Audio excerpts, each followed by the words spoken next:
you've got a huge growing fan base in Holland and around the world. So I'm a bit concerned that Red Bull are not feeding you properly. Then you have to come here. I haven't eaten. Stealing. These are Bernie's nuts, by the way. You know you're stealing them. That's all right. They weren't sanctioned for you to eat. Sorry. Yeah. Sorry. Can I have the water as well? You may. The water's free. What would you like to say? You know, what does it mean to you as a young man to have that level of support? It's incredible. Like for me, especially at my home track in Spa, compared to last year, the difference was incredible already this year, and especially when I did the drivers parade, it was the first time in my life for racing that I got goosebumps. It was something, I mean, normally, you know, something big needs to happen to impress me, but that impressed me, and it was amazing to see. That's fantastic. Again, when I think about it now, I get goosebumps. It was very nice. So you know, racing's completely in your blood. You've been out there karting from an early age. You know, young man arriving in Formula One. What has been the biggest surprise about being a Grand Prix driver? Is it the recognition? You know, what's the sort of frustration or the pleasure? Well, you know, everything you do is like in a spotlight. Whatever you do on track or off track, you know, everybody has an opinion, and sometimes in the beginning that's a bit. Well, I wouldn't say annoying, but it's just a bit weird. You know, before that, you could do things with your mates, you could have fun.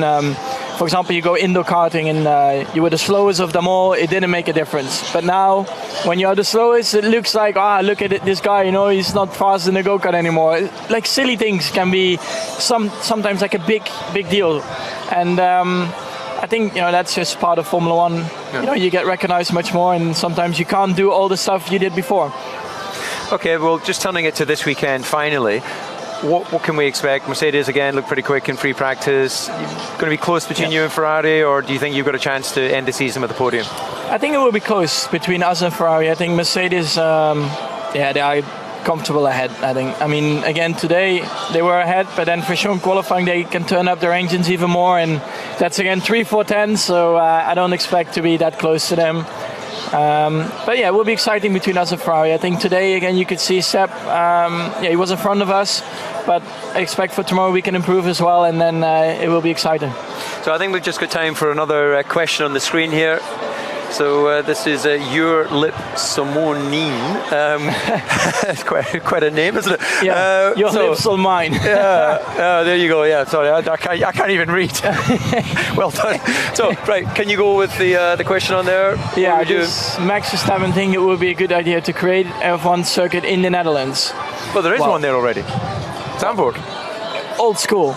Yeah, I mean historic at the moment. I mean, it would be great. I think if you know, you could see in Spa how many Dutch people were there. Imagine if there is a Dutch Formula One track. So I mean, I would be very happy for it. At the moment, I think it's still very far away.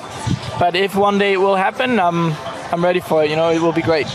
Okay, well, Max, thank you very much. Thank you for being the last man here. All the others have rushed off to I wait for you. Appreciate you doing that. I'm sure the fans at home do as well. I hope you've enjoyed this session of Facebook Live here in Abu Dhabi, and we look forward. We'll do some more of these, won't we? I like it. It's good. I mean, the nuts and the Haribos, the gummy bears. It's free great. cars. It doesn't look like he wants to go. You know, I mean, I can stay as well if you want to. You have to. Well, I tell you what. You host the closer, so you talk to your fans at home. No, that's a bit tricky. You're better than that. Okay. Yeah, I'm not made for that yet. You know, you've got another 20 years before you need to. 15 is enough. Yeah. Good. All right. What are you doing after this? You probably eat something. Yeah, it looks like it's just the right sort of diet. No, but I was so hungry I couldn't. I mean, they are great. But what is because everything happens a bit later here. It's 9:35 local time. You've still got some engineering, or is it now? Yeah. So first, like I said, I'm going to eat. Yeah. Then engineering meeting, and then afterwards I still have an event going on, and then back to bed. And so, what time will you be tucked up in bed? Depends when my mom says so. No. No, I think around 11:30. Okay. Yeah. Well, we don't want to keep you any longer, Max. Go do your thing. Yeah. Thank you very much for your time. All right. See you. Well done. Have a good evening. Right, there you go. So last man standing is the youngest man. Not surprising, that one. I hope you've enjoyed this session of Facebook